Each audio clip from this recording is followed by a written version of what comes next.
कसे आहात मंडळी? चला तर आज बनवायचे आहेत आपल्याला चण्याच्या डाळीचे कटलेट. एकदम खमंग बनतात, कुरकुरीत बनतात आणि मुलांच्या आवडीचे सुद्धा आहेत. चला तर जाऊयात रेसिपीकडे. एकदम साधी सोपी रेसिपी आहे. सर्वात आधी चण्याची डाळ रात्रभर भिजत घातलेली आहे किंवा 4-5 तास भिजत घाला. अशी नखाने दाबली की ती तुटली पाहिजे, इतपत ती भिजली पाहिजे. एका मिक्सरच्या भांड्यात 1 इंच आलं, अर्धा चम्मच हळद, 1 छोटा चम्मच जिरा घेतले,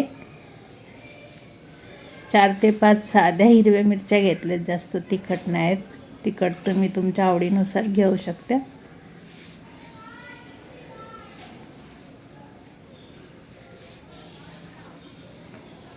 अर्धा छोटा चम्मच मीठ टाकले. मीठ तुमच्या चवीनुसार टाका. अर्धा छोटा चम्मच ओवा घातलाय आणि हे वाटण आपल्याला बिना पाणी टाकायचं वाटून घ्यायचे. थोडं जाडसर वाटायचे, पाणी अजिबात वापरायचं नाही. आता ते मी वाटून घेतले. रेकॉर्ड करायचं राहून गेलं. जाडसर वाटलं होतं. त्यातच चण्याची डाळ टाकली आहे भिजवलेली. 2 चम्मच चण्याची डाळ मी साईडला ठेवली आहे, ती आपल्याला नंतर यूज करायची. हे वाटणसुद्धा आपण बिना पाणी टाकायचंच करून घ्यायचे. आणि तुम्ही बघा एकदम रवाळ असं वाटून घेतलेलं आहे. एका भांड्यात काढून घेऊयात.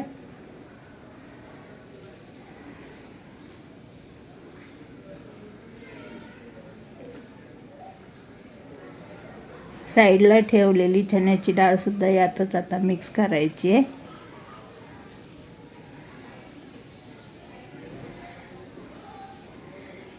एक छोटी वाटी पोहे भिजत घातले होते बाइंडिंगसाठी. तुम्ही बटाटा उकडलेला सुद्धा यूज करू शकता.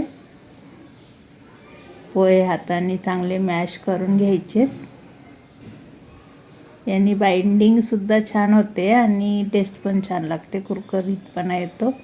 मुठभर कोथिंबीर टाकली आहे. पुन्हा चवीनुसार मीठ टाकले. आपण आधी पण मीठ टाकलेले लक्षात ठेवायचे.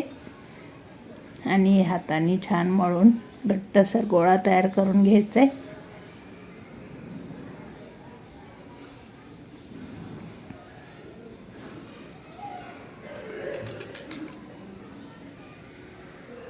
खूपच कमी साहित्यात आणि कमी वेळेत बनणारा हा पदार्थ आहे.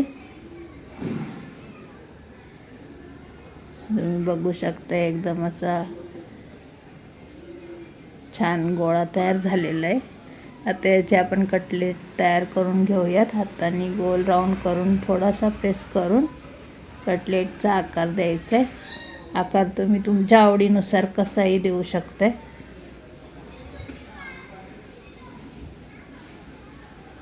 एकदम छान मस्त दिसते, बघू शकता तुम्ही.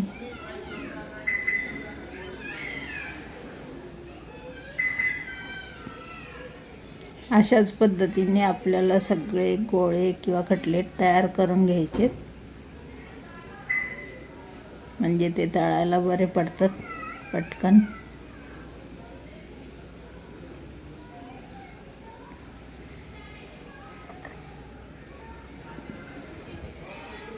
यात तुम्ही तुमच्या आवडीनुसार काही पालेभाज्या पण ॲड करू शकता. कढईत 2 वाट्या तेल टाकलेलं आहे. छान गरम झाल्यानंतर लो मिडियमवर आपल्याला एक कटलेट त्यात अलगद सोडायचे.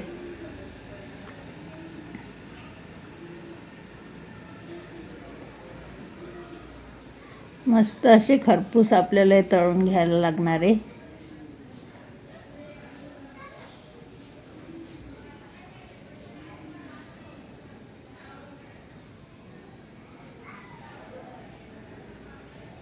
स्टीलची कढई असल्यामुळे ते साईडला लागत आहेत. नॉनस्टिकची कढई असेल तर ते लागणार नाहीत. तेल मात्र बऱ्यापैकी टाकायचं आहे.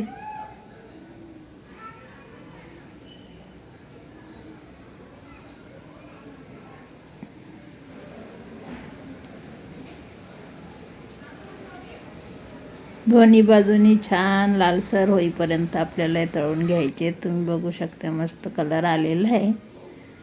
चण्याची डाळ शिजायला थोडा वेळ लागतो, तर थोडं आरामात हळूवार आपल्याला ते तळायचे. फास्ट गॅसवर तळायचे नाहीत. एका प्लेटमध्ये काढून घेऊयात. मस्त छान झालेले आहेत खरपूस. अशाच पद्धतीनं आपण सगळे कटलेट तयार करून घ्यायचे.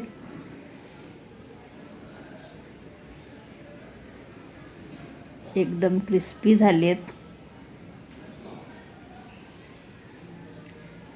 तुम्ही बघू शकता छान कलर आलेला आहे.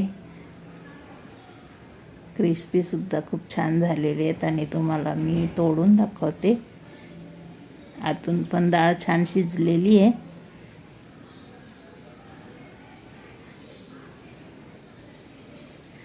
तुम्ही सॉससोबत किंवा कोणत्याही चटणीसोबत मुलांना सर्व करा, नक्कीच आवडतील.